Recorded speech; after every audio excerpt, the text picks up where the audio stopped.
I'm going to ask Richard and Gail what they think this country would look like today if 40 years ago, and for the last 40 years, there had not been any affirmative action. And I'd like to ask Randy and Ted what this country will look like 40 and 50 years from now if we continue having affirmative action the same way we do now. Rick Sander.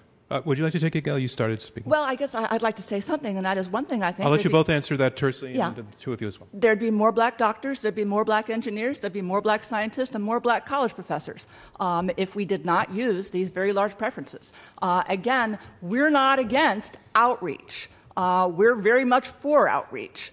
But the kind of preferences that are being practiced have been very much counterproductive. So I think that in the early years, in the 1960s and 70s, it was important to do whatever we could. We had to convince minorities that the doors that had been closed were now opening. So I would set aside that period. But if you want to see what would be the effect now or in recent decades, look at the effect of Prop 209 in California. You know, Californians adopted a ban on the use of race in college admissions. The result at the University of California was a substantial dip in minority enrollments at the most elite schools, a temporary dip in black enrollment at UC as a whole. But within 4 or 5 years, the schools had launched enough outreach efforts to reverse that and to be above their pre-209 minority enrollment levels. In the meantime, students had cascaded to less elite institutions, and they were completing science degrees at a much higher rate. They were graduating at a much higher rate. They were especially graduating in 4 years at a much higher rate. They had higher grades. So the overall effects of this quasi-natural experiment are resoundingly positive. All right, let me go to the other side, and this is your chance not to rebut this, but to respond to the question. Yes, I think that it was an excellent question from Charles Fried, and my response is that if we continue to have affirmative action as we presently have it, we will continue to see the further desegregation of strategic institutions in American life. The fact of the matter is that in institutions like the one we're in, situated in right now, in many other elite institutions in American life, we are just seeing the fruits of desegregation.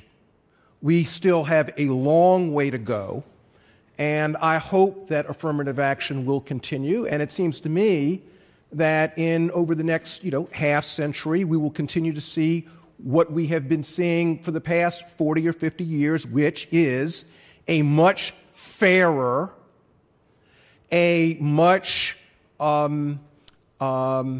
a better American life. So it does not, I'm not bothered whatsoever by the prospect of a continuation of affirmative action as it is characteristically practiced now. And Ted Shaw. So, first, in order to answer that question, I think we'd have to have, and I know you've been engaged in these discussions for a long time, we'd have to have a discussion about the legal basis for affirmative action that exists now, the remedial and the diversity legs. My hope would be that there would come a time within the period that you identified where it wouldn't be necessary to consciously put a thumb on the scale in order to achieve that kind of diversity.